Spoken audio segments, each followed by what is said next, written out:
반갑습니다. 회복을 돕는 남자 바르실레입니다. 이 시간에는 이제 무기력과 우울함이 많이 찾아왔을 때 어떻게 해야 되는가에 대한 이야기를 같이 나누도록 하겠습니다. 우리가 이제 무기력과 우울함이 찾아올 때는 정말 아무것도 하기 싫어요. 가장 기본적인 거, 씻는 거, 먹는 거, 또는 뭐 치우는 거, 청소하는 거, 또 전화 받는 거, 전화하는 거, 손끝 하나 움직이기 싫은 게 사실 이 무기력과 게으름입니다. 이건 정말 하고 경험해 본 사람만 이제 안다는 거예요.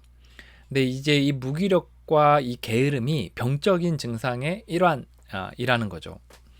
그럴 때 우리가 해야 될 거는 뭐냐면, 이제 뉘앙스가 되게 중요한데, 꼭 할 일은 해야 된다는 거예요. 꼭 할 일은 하려고 노력해 봐야 된다는 거죠. 물론 이제 무기력과 게으름이 너무 심할 때는 물론 뭐 꼭 할 일이 무엇이냐에 대해서도 또 논란의 여지가 있고, 또 꼭 할 일을 못하니까 무기력과 게으름이 병적인 거 아니냐라고 이야기할 수도 있어요. 하지만 알매도 불구하고 이 부분을 언급을 하는 거예요. 꼭 할 일들도 못할 정도로, 또 하기 싫을 정도로 우리 마음이 굉장히 많이 무너져 있는 경우들이 많이 있거든요. 그럴 때는 꼭 할 일만 하자라는 좀 정신은 좀 한번 가져보면 어떤가 생각이 들어요. 왜냐하면 이게 점점 더 이제 눈덩이처럼 커지게 되거든요. 게으름과 무기력에 뒤따라오는 건 뭐냐면 두려움이에요. 우리가 만약에 어떤 일이나 어떤 우리의 삶을 이렇게 계속해서 게으름과 무기력으로 계속 시간을 보내게 되면 어떤 현상이 생기냐면 두려움이 찾아옵니다.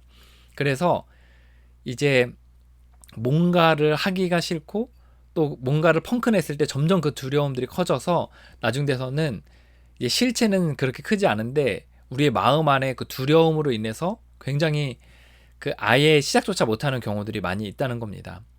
꼭 해야 될 경우의 일들이 있어요. 그런 것들은 해야지 이제 뒤에 후폭풍들이 이제 적다는 겁니다. 예를 들어 이제 뭐 학교를 가거나, 아니면 뭐 직장을 가거나, 아니면 뭐 시험을 치거나, 아니면 이런 일들에 있어서 꼭 해야 되는 일들 있잖아요. 뭐 병원에 약을 먹으러 간다던가 뭐 이런 식으로 해서 그런 것들에 있어서는 꼭 할 일은 한번 해보자 라는 것입니다. 제가 요 얘기를 하는 이유는 뭐냐면, 무기력과 게으름이 심해지면 이제 정신이 혼미해지기 때문에 꼭 해야 될 일도 안 하게 되고, 그것으로 인해서 죄책감을 갖고 두려움이 커지고, 점점 더 그 두려움이 커져서 더 일을 못하게 되는 이제 상태가 뒤로 가게 되는 경우들이 많이 있다는 거예요. 그리고 꼭 할 일을 해야 된다는 거 누가 모르겠어요. 근데 그 속에 빠져 있으면 머리가 굳어버려서 사실 꼭 할 일을 해야 되겠다라는 생각을 잘 하지 못하고 용기도 내지 못한다는 겁니다. 또 어떤 결과가 나올지도 잘 생각을 못하게 된다는 거예요. 그래서 아는 내용이지만 그래도 다시 한번 여러분의 머릿속에서 빠져나올 수 있도록 꼭 할 일은 하도록 하자. 이것이 하나둘 정말 꼭 해야 될 일들에 있어서 하나둘 피하다 보면 그것이 점점 더 커져서 나중에 후폭풍이 너무 커져서 힘들어질 수가 있다라는 겁니다.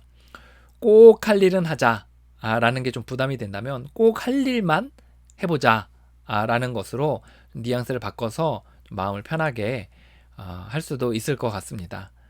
여러분을 응원합니다. 화이팅입니다.